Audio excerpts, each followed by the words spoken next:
ଜାତିର ଜୀବନ ସଂଗ୍ରାମ ଏ ପଖାଳ କଂସାରୁ ସୃଷ୍ଟି। ଓଡ଼ିଆ ଜାତିର ଜୀବନ ସଂଗ୍ରାମ ପଖାଳ କଂସାରୁ ସୃଷ୍ଟି। ଆଜି ଏ ଯୁଗରେ ଏହି ପରମ୍ପରା ଏବେ ବି ରହିଛି ତିଷ୍ଠି।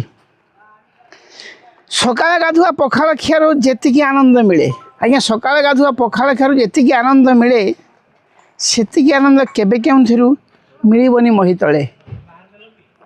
ସେତିକି ଆନନ୍ଦ କେବେ କେଉଁଥିରୁ ମିଳିବନି ମହି ତଳେ। ପଖାଳ କଂସାରେ ପରିପୂର୍ଣ୍ଣ ଥାଏ ଅପୂର୍ବ ସାହସ ବଳ। ପଖାଳ କଂସାରେ ପରିପୂର୍ଣ୍ଣ ଥାଏ ଅପୂର୍ବ ସାହସ ବଳ। ଚକା ମାରିଦେଲେ ଚାଞ୍ଚି ପକାଇବେ ଆପଣମାନେ ଚାରିପାଖ ଚେରମୂଳ। ଅର୍ଥାତ୍ ଚାରିପାଖ ଯେତେ ସବୁ ଥିବ ଆଇଟମ୍ ସବୁକୁ ସଫା କରିଦେବେ ଏବଂ ପଖାଳ ହାୱାରେ ସବୁ ପେଟକୁ ପଳେଇବ। ଜମା କହିବେ ଯେ ପେଟ ପୁରିଲା ଖାଇବେନି, ଜମା କେହି କହିବେନି। ଯଦି ଦେଖନ୍ତୁ ଆଜି ଦେଖିବେ ଯେଉଁ ଆନନ୍ଦରେ ଆପଣ ଭୋଜନ କରିବେ ସେ ଭୁରି ଭୋଜନ ହେବ ଏବଂ କାହା ପାଇଁ କିଛି ବଳିବନି, ସବୁ ସଫା ହେଇଯିବ। ମୁଁ କହିବ ଉଦ୍ଦେଶ୍ୟ 50 ପ୍ରକାର ଆଇଟମ୍ ହେଲେ ସବୁ ହେଇଯିବ ପଦା। 50 ପ୍ରକାର ଆଇଟମ୍ ହେଲେ ସବୁ ହେଇଯିବ ପଦା।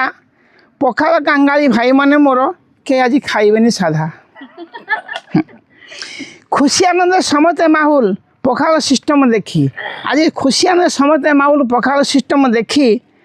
ବନ୍ଧୁ ସନ୍ତୋଷଙ୍କୁ କଲ୍ୟାଣ କରୁଛି ସେ ହୋଇଥାନ୍ତୁ ସଦା ଦୁଃଖୀ।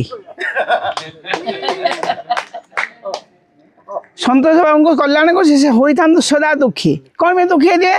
ଦୁଃଖରେ ରହିଲେ ଆମକୁ ଡାକିଲେ ଆମେ ଆଶୀର୍ବାଦ କରିବା ବାଧ୍ୟ, ଖୁସି ହେବେ।